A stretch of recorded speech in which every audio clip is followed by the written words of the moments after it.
It's kind of a first world problem. I've had to ask myself a few times this week, can you have too much GR Yaris on a YouTube channel? And the answer, in my opinion, is no.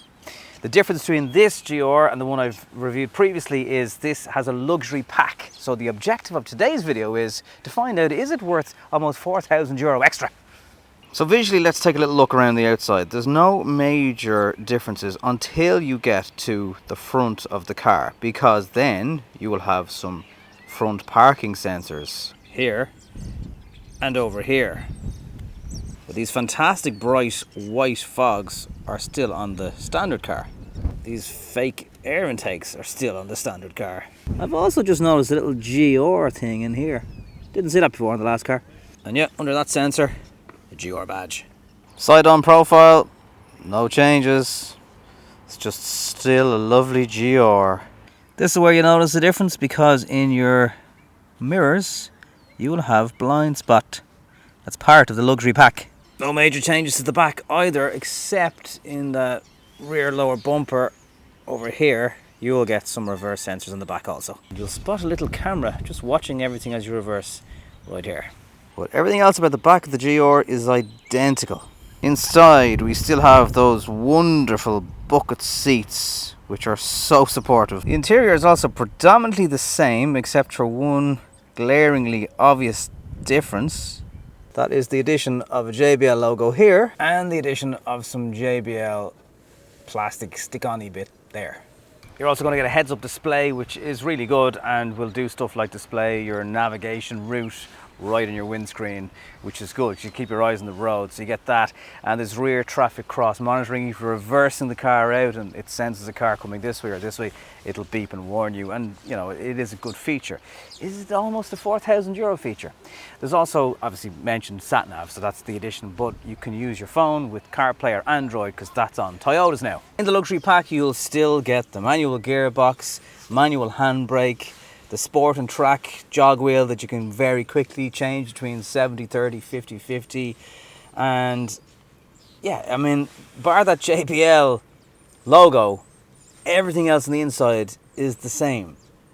There's also a warning sign that I probably didn't, because I didn't get to spend as much time with the last GR, that I'd advise you to pay particular attention to. When you start the car and it's cold, it says avoid excessive acceleration.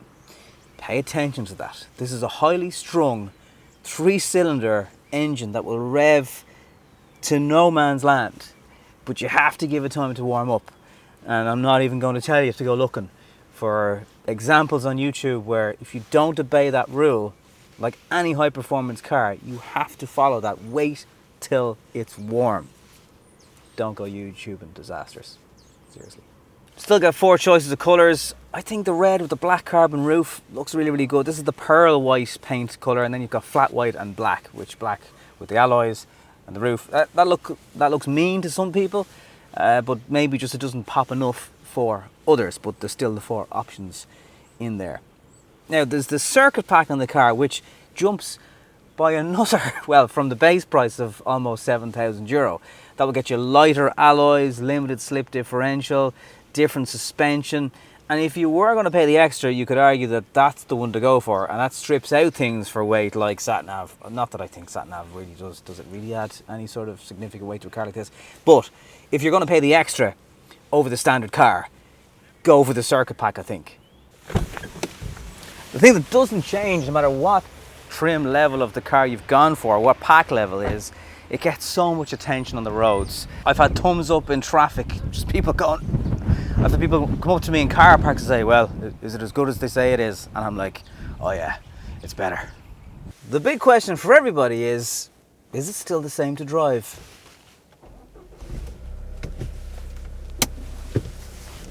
Let's find out.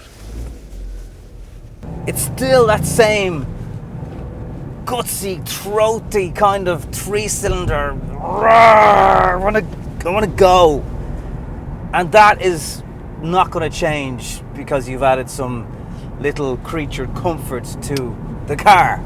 I just don't know if they're really, I mean, I do like blind spot. It's nice to have an upgraded sound system, although I just don't know if there's enough of a difference really in the two.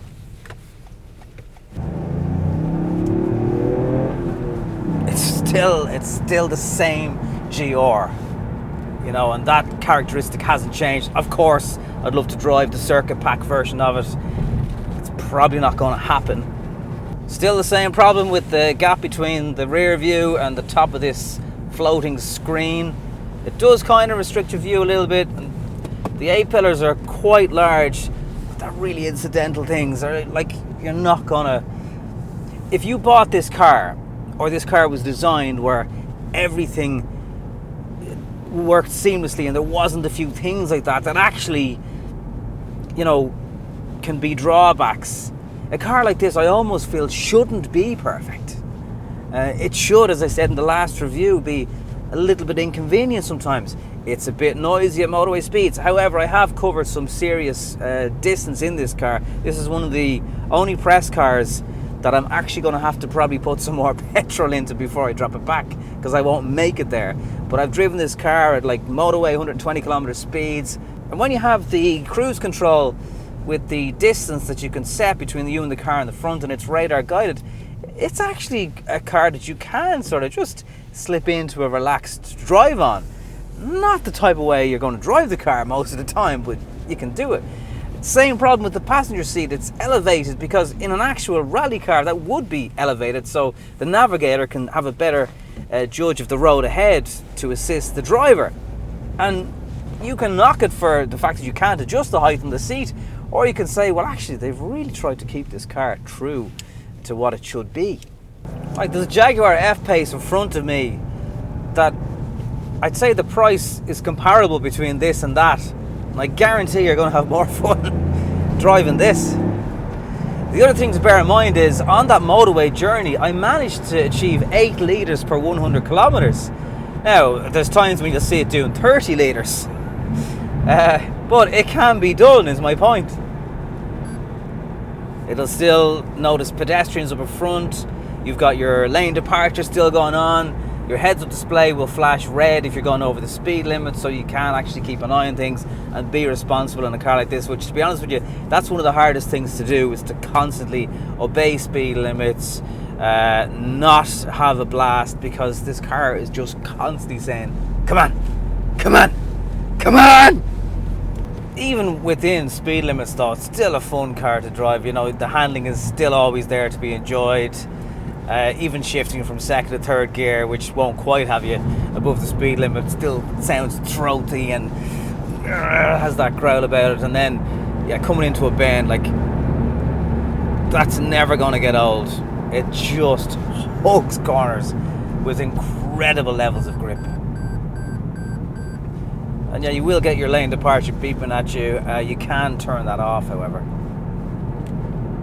It's a car that, like, I found myself taking the slightly longer route home, driving this car this week, just to go, that road's better. There'll probably be less chance of a car there. I'll get to have a bit of a blast that way if I do that. You know, and if a car makes you do that, then that speaks huge amounts compared to anything else I can tell you about how it handles or how much smiles you'll get driving it. The fact that you'll go out of your way to spend a bit more time in a car, that sums it up for me. It's actually been great as well to spend a full week in the GR this time, because last time it was literally 24 hours, probably wasn't even 24 hours. So I've really got to know the car better on this occasion. It's having now spent the week, is it better or worse? It's definitely better. It's definitely a car that is just pure joy to be behind the wheel of all the time. And that extra week has kind of afforded me the opportunity to appreciate it just a bit more.